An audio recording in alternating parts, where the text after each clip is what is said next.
ये जितना भी माघ महात्म का पाठ है, जितने अध्याय हैं, सब में केवल एक ही बात पर ज्यादा ध्यान दिया है कि माघ में स्नान करके आदमी का कल्याण हो जाता है। माघ स्नान अगर कोई विधि भी नहीं इंसान जानता तो कहते कोई भाव नहीं, ये केवल माघ में स्नान करने से ही उसका बेड़ा पार हो जाएगा। पर उसके बीच में आपके मन के अंदर, यानी कि आत्मा और देह के साथ मिलके मन के अंदर वो स्वच्छ भाव का ईश्वर के प्रति वो भाव होना चाहिए कि हे ईश्वर मैं आपकी शरण हूं। यानी कि वो खाली कहने से नहीं, आंतरिक भाव से आपके अंदर वो भाव छुपा हुआ हो। और प्रभु के आगे वैसे तो किसी भी मंत्र की जरूरत नहीं, क्योंकि आप और उसकी आत्मा में दोनों एक होने के कारण आपके मन का जो फुर्रा अलग है उसको एकत्रित करके उसमें समर्पित करना है, बस इतनी सी बात है। वैसे तो उन्होंने कहा आप कोई भी काम करो, चाहे विधि आती चाहे नहीं आती, ये स्कंद पुराण में लिखा है, विधि का पता है या नहीं पता, ईश्वर को अपना भाव समर्पित कर दो तो भी वो विकुंठ को प्राप्त, केवल अपना भाव समर्पित कर। आपको जो गुरु मंत्र दिया गया है केवल उसी के ही उच्चारण से सब कुछ कर दो। जो गुरु की शरण में आते हैं उसका वैसे कल्याण हो जाता है, क्योंकि गुरु की शरण सबसे महत्वपूर्ण एक वस्तु है कि अगर आप सच्चे हृदय से गुरु की शरण में आए हैं तो किसी भी विधि विधान की जरूरत नहीं है। प्रभु के आगे कौन सा नियम? जब भक्त का भाव उसके आगे बढ़ जाए तो प्रभु वैसे ही उसको गले लगा देते हैं।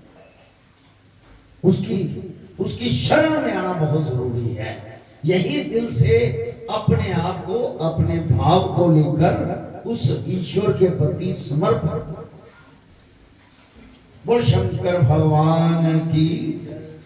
सियावर राम जय जय राम, सियावर राम जय जय राम, मेरे प्रभु राम जय जय राम, मेरे प्रभु राम जय जय राम, हरो कल्याण सीताराम, हरो कल्याण सीताराम, शंकर भगवान की जय।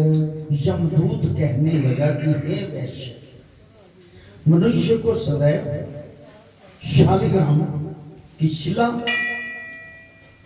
तथा गोमती चक्र, वज्र जिसे कहते, कीट कहते, वो गोमती चक्र, उसमें भगवान विष्णु का सदैव कहते वास रहता है।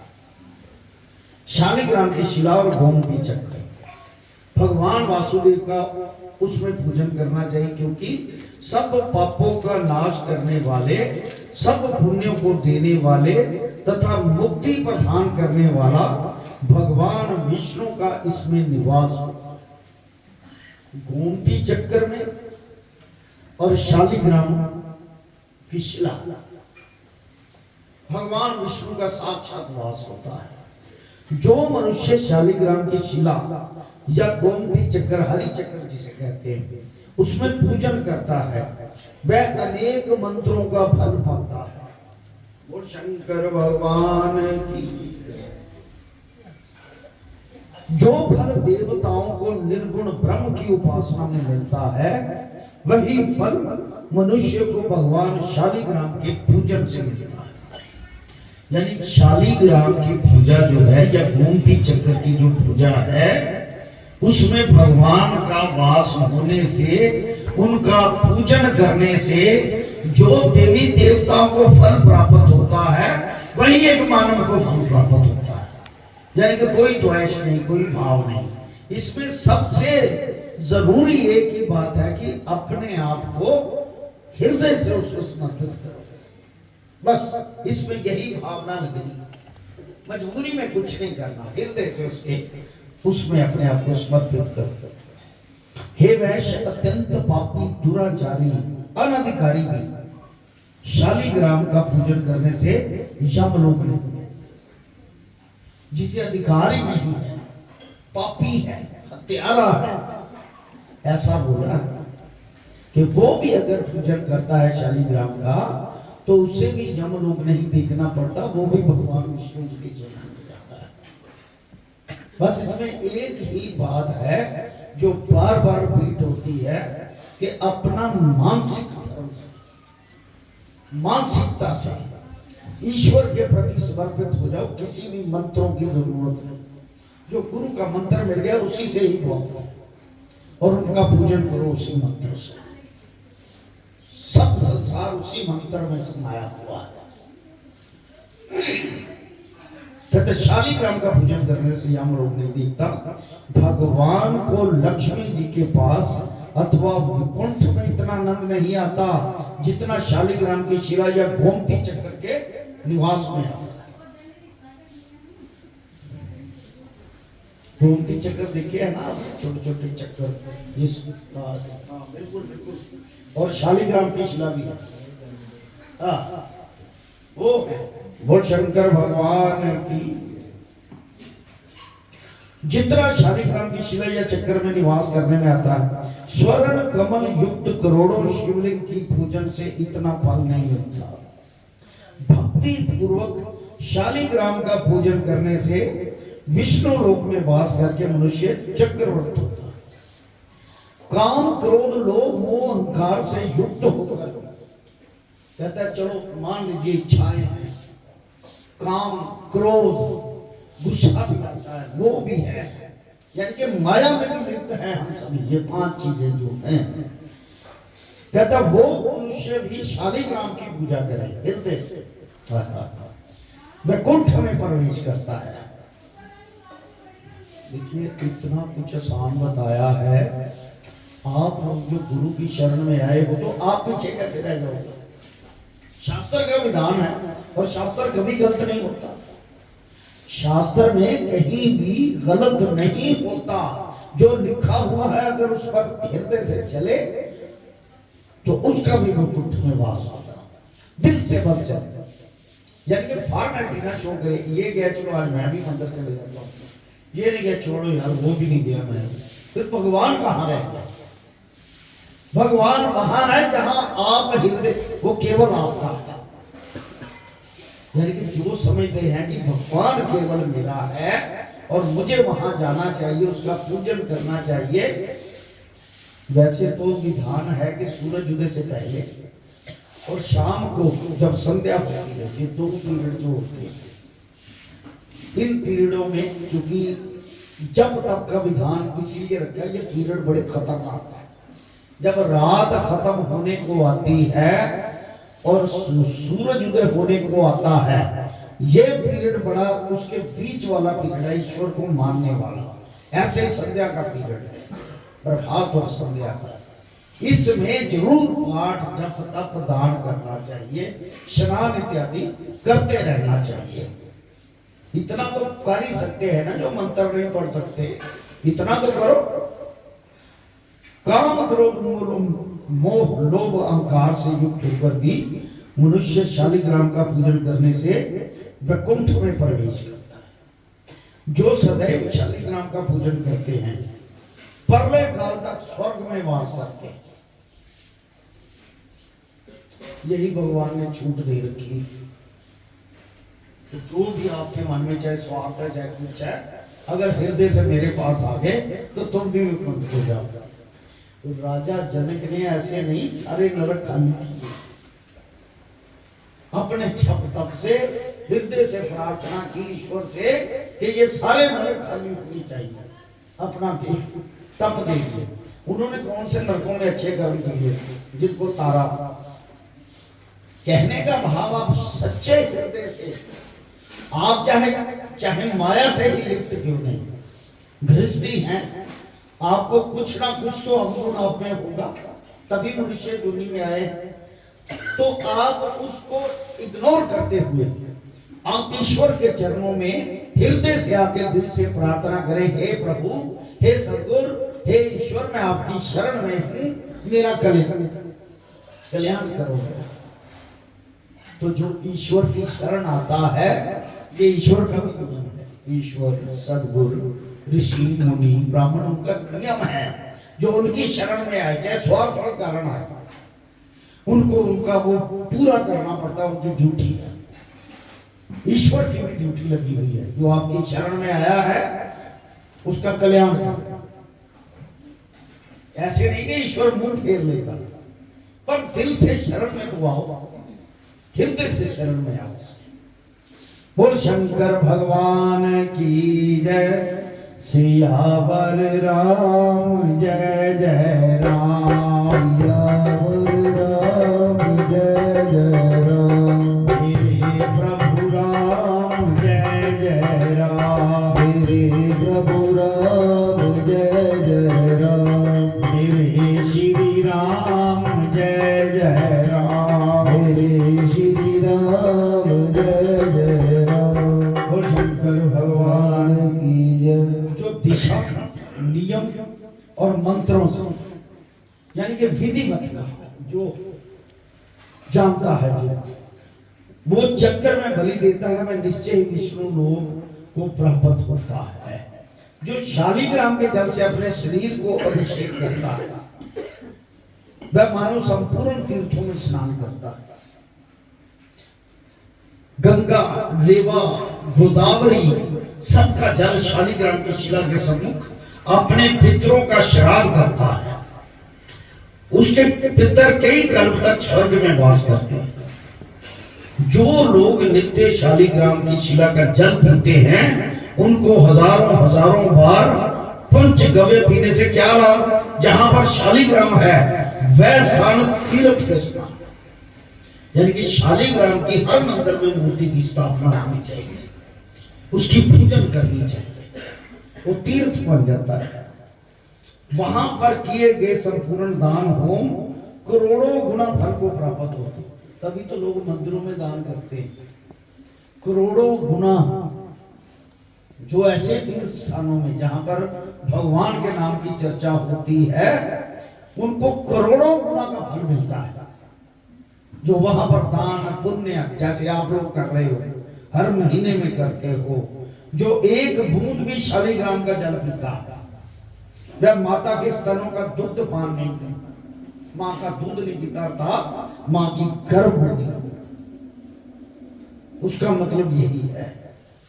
शालिग्राम शिला में जो कीड़े मकोड़े एक कोस के अंतर में मरते हैं, शालिग्राम की जहां पर शालिग्राम है वो जो कीड़े मकोड़े हैं ना उसके 1 किलोमीटर तक जितने भी हैं मरते हैं। मतलब इतनी औरा है शालिग्राम की, वह भी को बराबर होता है। अब कीड़ों मकोड़ों ने कौन सा तप किया? कोई उनका भाग्य यही है कि ईश्वर की कृपा से वो कुछ दुनिया भूख के वो उनके नजदीक आ गए शालिग्राम की ओरा में, उनका कल्याण हो गया। इसका भाव यही बनता है कि जो जो भगवान की शरण में रहता है उसकी औरा में, औरा किसको कहते हैं? जहां जहां तक उसकी मैग्नेटिक पावर जाती है, जहां जहां तक कोसों दूर तक उसकी औरा प्रज्वलित होती है, वह भी वैकुंठ को प्राप्त होता है। जो फल वन में तप करने से प्राप्त होता है वही फल भगवान को सदा स्मरण करने से प्राप्त होता है। अब देखिए क्या फर्क रह गया।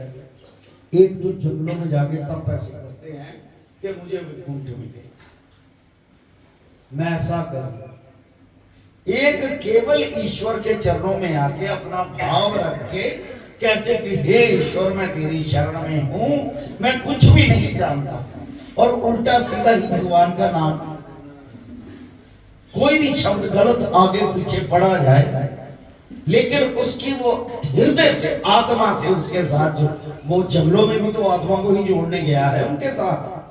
आप अगर हृदय के साथ, इसीलिए कहते कि हर नगर में मंदिर जरूर होना चाहिए, कान में राम राम की आवाज, किसी भी इष्ट के जो मंत्र होते हैं उनकी आवाज उनके कानों में पड़े ताकि उनका कल्याण हो जाए। बोल शंकर भगवान की। कहता जो फल वन में तप करने से प्राप्त होता है वही फल भगवान को सदैव स्मरण करने से प्राप्त हो जाता है। मोहवश अनेक प्रकार के घोर पाप करने वाला मनुष्य भी भगवान को प्रणाम करने से नरक में नहीं जाता, चाहे उनका मोह है चाहे कुछ है। कई बार देखे ना संतों की, महात्माओं की, गुरुओं की इतनी बड़ी वो कहते हैं चुप की पावर, जहां भी जाते हैं सब उसको प्रणाम करते रहते हैं। प्रणाम जी, जय श्री राम महाराज जी, जय श्री राम महाराज, चरण वंदना महाराज। उनकी औरा होती है इसलिए उनको प्रणाम करते जाते हैं, चाहे वो उन्होंने अनेक पाप ही क्यों नहीं किए। मोहवश अनेक प्रकार के घोर पाप करने वाला मनुष्य भी भगवान को प्रणाम करने से नरक में नहीं जाता। संसार में जितने भी तीर्थ और पुण्य स्थान हैं भगवान केवल नाम मात्र के कारण से ही प्राप्त हो जाते हैं। यानी कि एक ही बात इस अध्याय में आई कि आप चाहे विधि विधान नहीं जानते, केवल अपना हृदय से अपना आप ईश्वर को समर्पित करते हो तो भी आपका कल्याण होगा। ईश्वर सदैव आप पर कृपा बनाए रखे। सियावर राम जय जय राम, सियावर राम जय जय राम, मेरे प्रभु राम जय जय राम, मेरे प्रभु राम जय जय राम, मेरे श्री राम जय जय राम, मेरे श्री राम जय जय राम। बोल शंकर भगवान की जय। बार मान आए, यमदूत कहने लगा कि जो कोई प्रसंगवश भी एकादशी के व्रत को करता है वह दुखों को प्राप्त नहीं होता। मास की दोनों एकादशी भगवान पद्य नाम के दिन है। जब तक मनुष्य इन दिनों में व्रत नहीं करता उनके शरीर में पाप बने रहते हैं। कहते कि जो एकादशी इत्यादि का व्रत रखता है वो दुखों को प्राप्त नहीं होता। जब तक मनुष्य इन दिनों में व्रत नहीं करता उनके शरीर में पाप बने रहते, यानी कि एकादशी से भी मनुष्य के पापों का नाश हो जाता है। जितने भी मनुष्य के अंदर पाप है नाश हो जाता है। हजारों अश्वमेध यज्ञ, सैकड़ों वाजपेयी यज्ञ एकादशी व्रत की 16वीं कला के बराबर भी नहीं। एकादशी का व्रत, एकादशी के दिन व्रत करने से 11 इंद्रियों से किए सब पाप नाश हो जाते हैं। यानी कि अगर हम माया के चक्कर में फंस के या गृहस्थी जीवन में रह के कुछ भी हमारे से कर्म हो जाता है, अगर वो एकादशी का व्रत, सारा विधान लिखा हुआ है, एकादशी का व्रत करता है तो उसके वो पाप भी नष्ट हो जाते हैं। गंगा, गया, काशी, पुष्कर, कुरुक्षेत्र, जमुना, चंद्रभागा कोई भी एकादशी के तुल्य नहीं, यानी कि एकादशी व्रत के बराबर नहीं है। इस दिन व्रत करके मनुष्य अनायास ही वैकुंठ को प्राप्त हो जाता है। यहाँ पर भगवान को प्राप्त करने की विधियां बताई हैं। अगर आप कुछ भी नहीं कर सकते तो ऐसा अभ्यास करने से भी आपको भगवान के चरणों में जगह मिलेगी। वैसे सबसे बड़ा विधान तो यही है कि आप कोई ऐसा समय आए मन में फुरना फुरे कि मैं ईश्वर की शरण में जाना चाहता हूं, गुरु धारण करना चाहता हूं, उसके अंदर ही ये सब कुछ है। एकादशी व्रत क्या, कई तरह के व्रत मंत्र सब गुरु मंत्र के अंदर ही आते हैं। सबसे बड़ा गुरु का मंत्र होता है, उसी के बीच में सब आ जाता है। बोल शंकर भगवान की जय। सियावर राम जय जय राम, सियावर राम जय जय राम, मेरे प्रभु राम जय जय राम, मेरे प्रभु राम जय जय राम, मेरे श्री राम जय जय राम, मेरे श्री राम जय जय राम। करो कल्याण सीताराम, करो कल्याण सीताराम। कहते हैं एकादशी को व्रत और रात्रि को जागरण करने से, रात को जागते रहना, माता पिता और स्त्री के कुल की 10-10 पीढ़ियां उधार पाता। अब उनके कुलों ने कौन सा पुण्य किया? केवल आपके पुण्य से, आपने एकादशी के व्रत रखे, आपके पुण्य से माता पिता और स्त्री की 10-10 उनके कुल की 10-10 पीढ़ियां जो हैं वो भी उधार पाती हैं और वह पीतांबरधारी होकर भगवान के निकट रहते हैं। बाल, युवा और वृद्ध सब तथा पापी भी व्रत करने से नरक में नहीं जाते। यमदूत कहता है, हे वैश्य, मैं सूक्ष्म में तुमसे नरक से बचने का धर्म कहता हूं। मतलब नरक से कैसे बचा जाए उसका धर्म कहता है, मन, कर्म और वचन से अब देखिए कितनी गंभीर बात है कि जब जो भी उन्होंने कहा, उसने कहा केवल चाहे आप गलत कर्म करते हो कुछ भी है, पर मन वचन और धर्म से उसको समर्पित करना है आपने। मन वचन कर्म और धर्म से।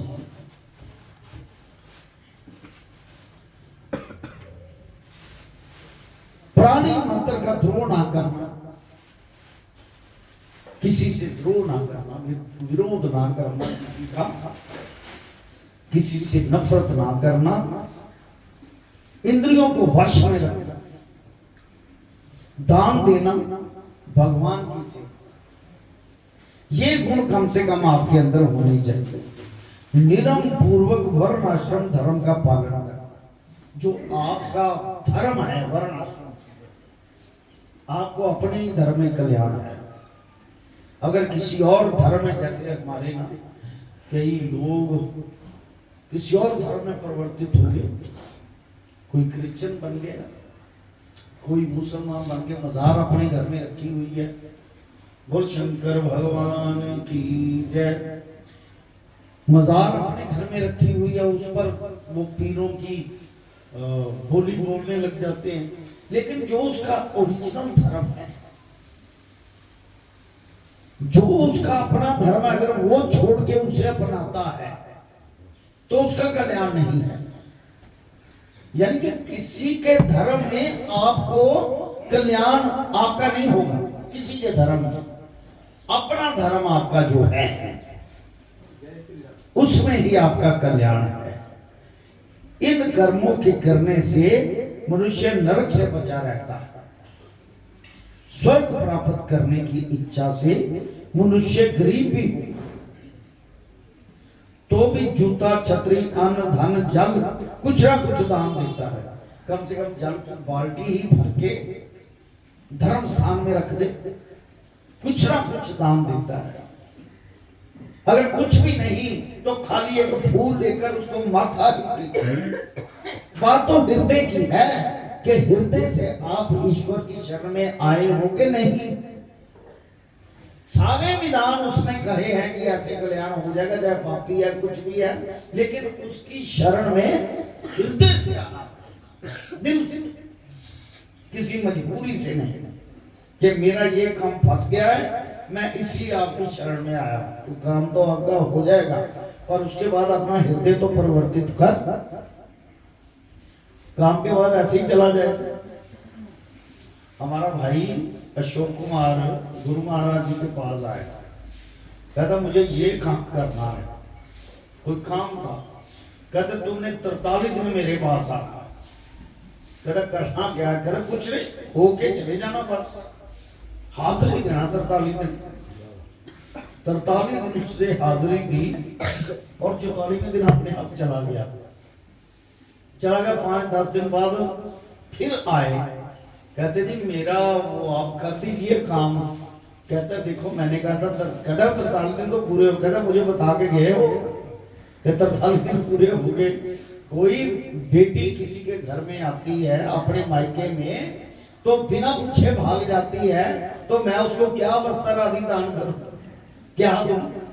मुझे बता के जाओ कि मेरा समय पूरा हुआ, जो आपने कहा था मैं तब, कहता फिर भी मैं तुम्हें दूंगा, ऐसी बात नहीं। भगवान ने उनका भी कल्याण किया। गुरु महाराज आज उसी की औलाद उनकी शरण में लगी हुई है सारी। कहने का भाव कि भगवान की ऐसी आंख होती है, उसे पता कि भविष्य में इसका कल्याण कैसे होगा, सब पता होता है। उसी वक्त जब आपकी शरण में आए हैं तो आपके सारे गिरने शुरू कर देते हैं गुरु महाराज कि आपने कौन कौन क्या किया, कहां कहां क्या किया और मैंने कैसे कल्याण किया। क्योंकि गुरु की एक ड्यूटी है आपको बताता, जो उनकी शरण में हृदय से आ गया है उसका कल्याण अवश्य करना। आ गया है तो करना, चाहे वो भागे कहीं चला जाए कहीं, लेकिन कल्याण उसका करना है। ये ड्यूटी लगाई हुई है उन्होंने अपनी। जो भी कोई गुरु रूप बन के आते हैं ईश्वर, वो अपनी ड्यूटी से अपना कर्म निभाते हैं।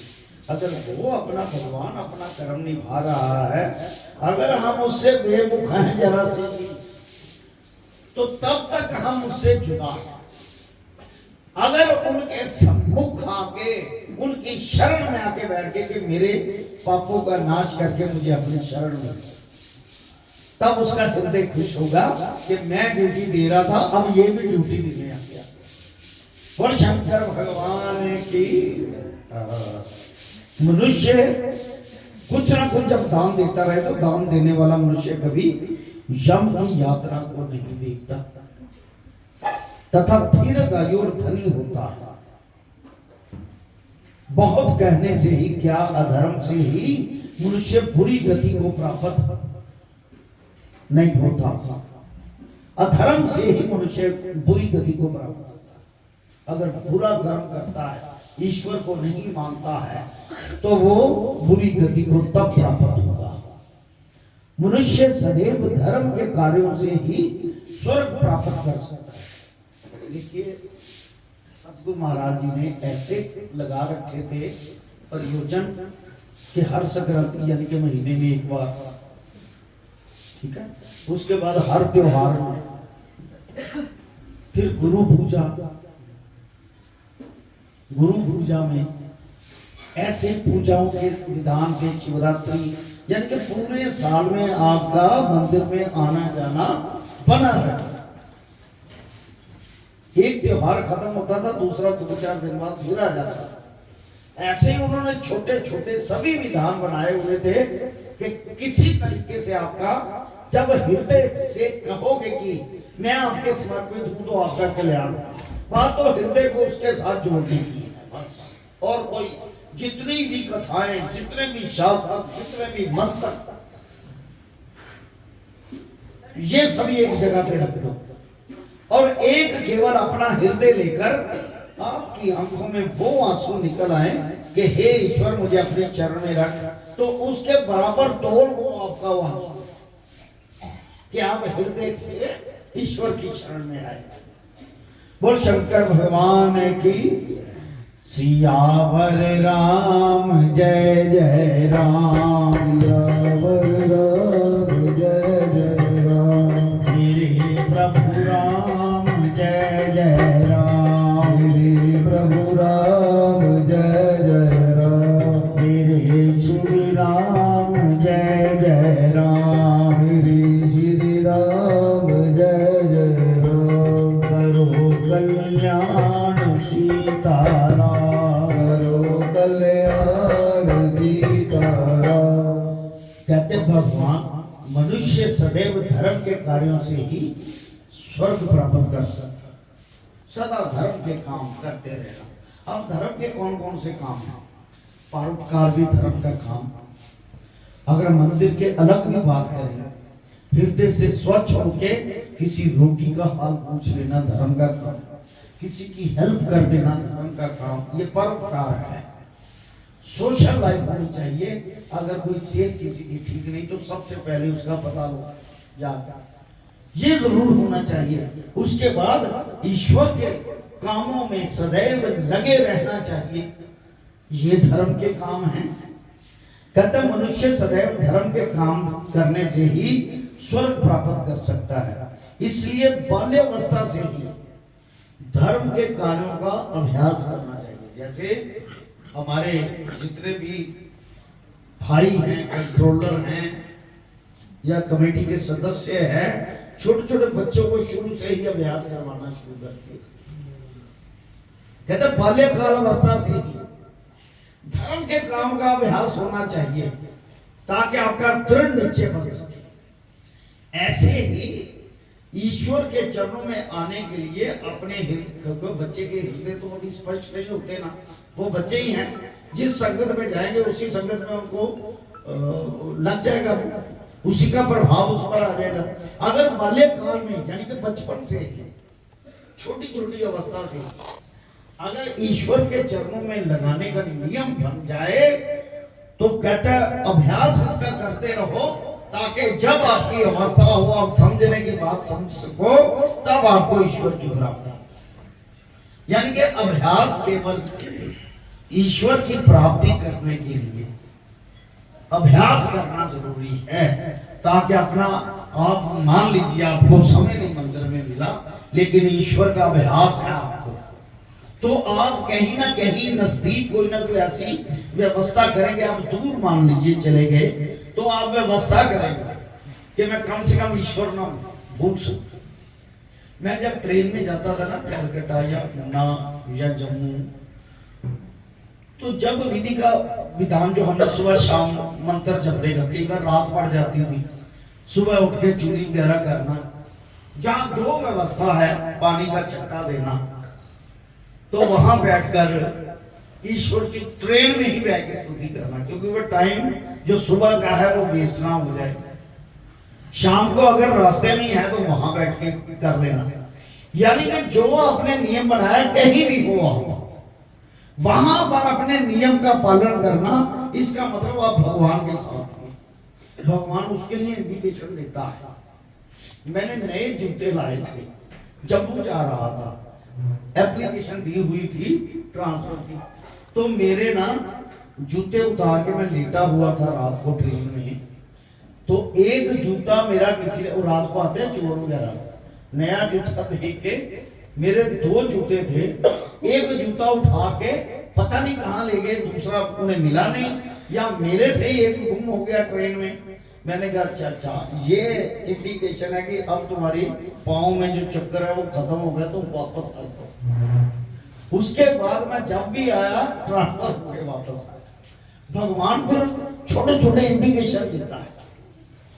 जब आपका हृदय ऐसा हो कि अपना नियम ना तोड़ना, नियम में ये नहीं कहता कि मंत्रों में बांधो या अपने आप को ऐसी अवस्था में ले जाओ, वो नियम नहीं।